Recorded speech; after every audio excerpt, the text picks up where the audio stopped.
le monde dit que la légende de Korra est un échec, que Korra, tu vois, elle est arrogante, qu'elle n'a pas la sagesse de Aang. C'est aussi la pire avatar qui ait jamais existé selon certaines personnes. Mais est-ce vraiment le cas? Eh bien, tu vois, dans cette vidéo-là, eh bien, c'est ce que nous allons essayer de le découvrir. Korra s'impose dès le premier épisode. Tu vois, elle dit « Je suis l'avatar et tu vas devoir t'y faire ». Cette phrase, tout le monde la connaît. Et c'est précisément là que tout le monde s'est trompé sur elle. Korra, c'est l'opposé total de Aang.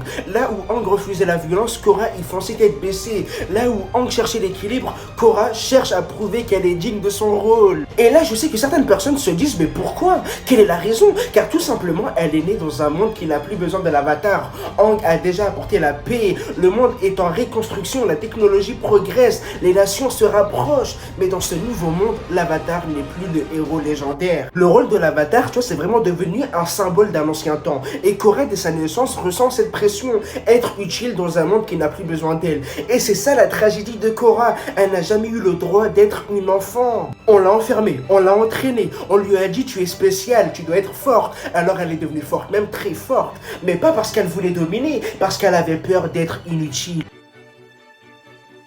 Beaucoup de personnes reprochent à Korra ses erreurs, son impulsivité, ses colères, mais si on regarde bien, chaque saison de Korra est une leçon sur la perte et la reconstruction. Juste dans la saison 1, l'équipe, eh bien tu vois, Korra, elle va affronter un perso qui peut littéralement retirer le pouvoir des maîtres. Et là, les gars, Korra, elle va découvrir sa plus grande peur, celle de perdre ce qui fait d'elle. Et tu vois, Aiman, les gars, l'a littéralement compris. Et en plus de ça, il va littéralement la faire comprendre que sans ses pouvoirs, elle ne sait plus qui elle est. Et ça, c'est un véritable choc identitaire. Aang, lui, tu vois, a dû fuir son rôle d'avatar. Korra, au contraire, se définit uniquement par ce rôle. C'est vraiment deux traumatismes opposés. À la fin, quand elle perd ses pouvoirs et qu'elle pleure, c'est la première fois qu'on voit la vraie Korra, une jeune femme qui ne voulait pas sauver le monde pour la gloire, mais seulement pour exister. La saison 2, les gars, tu vois, c'est vraiment la plus critiquée, mais en même temps la plus symbolique. Parce que déjà, Korra, elle va affronter Vaotu, la manifestation du chaos et des ténèbres. Et à travers lui, elle apprend que la lumière ne peut exister sans l'ombre. Elle ouvre les portails spirituels, unifiant le monde des esprits et celui des êtres humains. Un acte risqué, mais profondément symbolique. Korra, en fait, l'équipe, tu vois, elle va accepter le changement. Là où Aang, tu vois, voulait préserver l'équilibre des anciens, c'est le moment où elle comprend que l'avatar n'est pas là pour conserver le passé, mais pour accompagner l'évolution. Et tu vois, dans la saison 3, l'équipe, eh bien, tu vois, on va suivre un perso du nom de Zahir. Zahir, les gars, tu vois, il a détruit tout ce que Korra croyait savoir. Tu vois, il incarnait vraiment l'anarchie, la liberté absolue. Et en plus de ça, il avait même réussi à la briser physiquement, mentalement et même spirituellement. Korra, tu vois, elle s'est même retrouvée traumatisée, paralysée, brisée intérieurement. C'était la première fois, eh bien, qu'un avatar finissait à terre, incapable de se relever. Et malgré toute cette souffrance, l'équipe, elle n'a pas abandonné. Et c'est ça qui rend le truc hyper unique.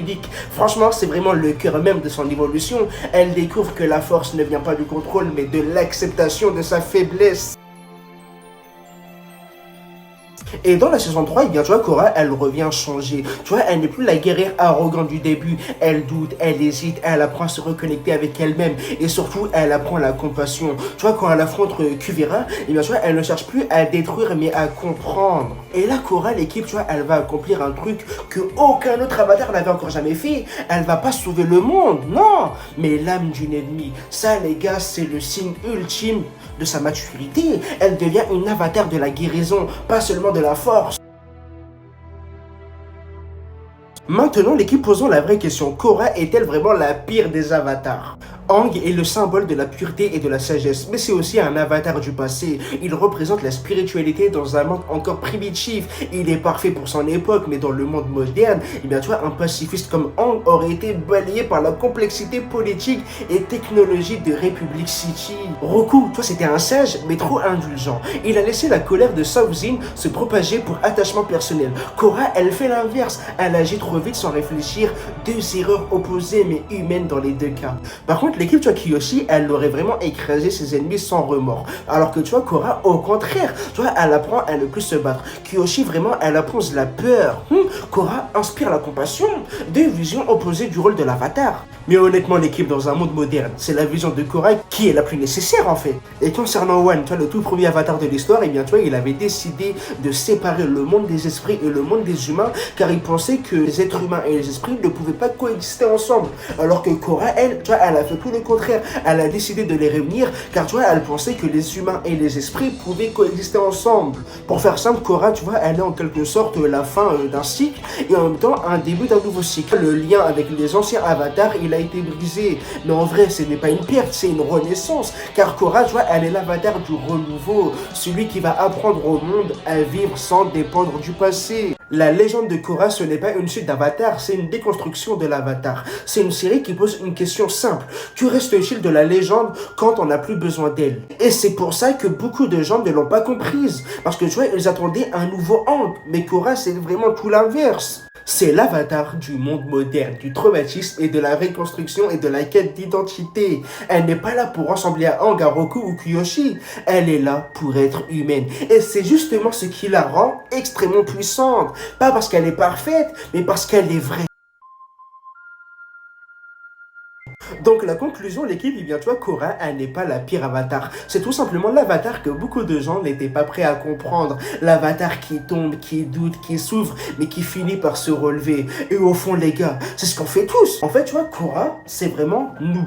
Et c'est pour ça qu'elle mérite enfin le respect qu'on lui doit. Bon, c'est la fin de la vidéo et dites-moi dans les commentaires vous en pensez quoi. Et n'oubliez pas de vous abonner. Sur ce, au revoir.